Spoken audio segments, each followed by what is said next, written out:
Okay, Bob, you're looking for a sweep in Oakland, and instead the Mariners lost the series. What happened?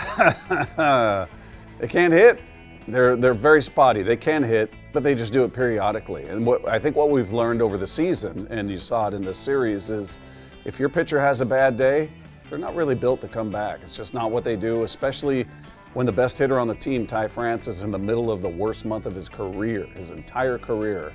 He has never hit this poorly in a month. I think he's hitting 149, 148 for the month of August with an on-base just above 200. So I don't know what's happening with him. I don't know if he's still dealing with injury, if he's pressing. We've never seen him really press. I've got to believe physically he's just not right. But you know, you just see how thin this lineup is when one of your core members, we saw it with Julio down and Haniger down and now Ty France really scuffling.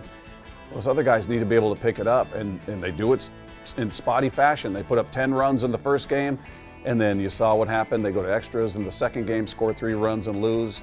It's just, I think it's a function of the offense. It's a lineup that still is really not that deep. So you just can't afford to have your pitchers starting or bullpen struggle at all.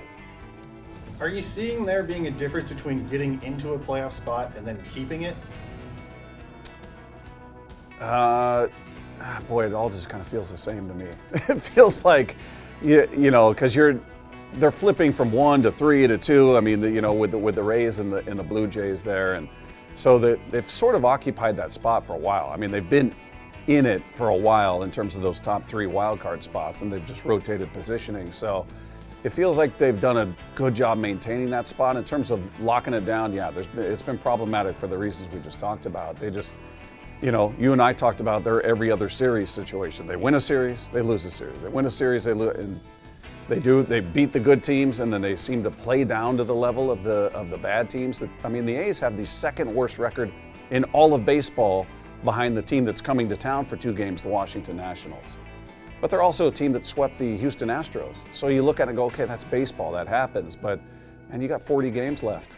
You can't let that happen. If you're going to be a legit contender, you better figure out a way to take 2 or 3 from a team like the A's. What's your overall level of concern right now? Yeah, I'm a little bit concerned because we haven't been here. I mean, we were kind of in this position at the end of last season where they were fighting for a playoff spot. But typically this time of year we've checked out because they're just out of it. So it feels like every game, we talked about this in a good way, every game means the world. Win or lose, you're happy, you're on top of the mountain, and when they lose, you're in the valley going, this stinks. But they do mean a lot because there's a precious few games left, and there's really no gap between you and the other teams that are in that wild card race. So yeah, I'm a little concerned about fatigue with some of the arms. I'm a little bit concerned. I don't know what's going on with Ty France. I hope he's physically healthy, and maybe this is just a struggle he's never gone through before as a professional, but they just don't have the luxury of having Julio or Mitch or Ty struggling because the rest of the guys are very hot and cold. J.P. Crawford is really struggling through August. Jesse Winker is yet to find it. Suarez can give you a huge night like he did in game 1 and then strike out 4 times in the next game. So it's just, but it's like that throughout the lineup. It's not just those guys. It's Frazier, it's Dylan Moore, it's whoever else is out there, Cal Raleigh. So it's really good one night, next night they're absent. So yeah, there's concern if the pitchers don't come through in a big way. You feel like, man, it's not a lineup built to come back. You mentioned Ty France. Who else are you hoping will step up this week to just kind of get them back on track? I think J.P. Crawford. I think he's crucial because he's a leader in that clubhouse. He's a guy who will typically give you good at-bats. I would say Winker, but we just haven't seen him do it. We've seen J.P. do it this year. He's been hot at points this year. He's definitely cooled off in August. I think they need him because he is a leader. Winker would be great too.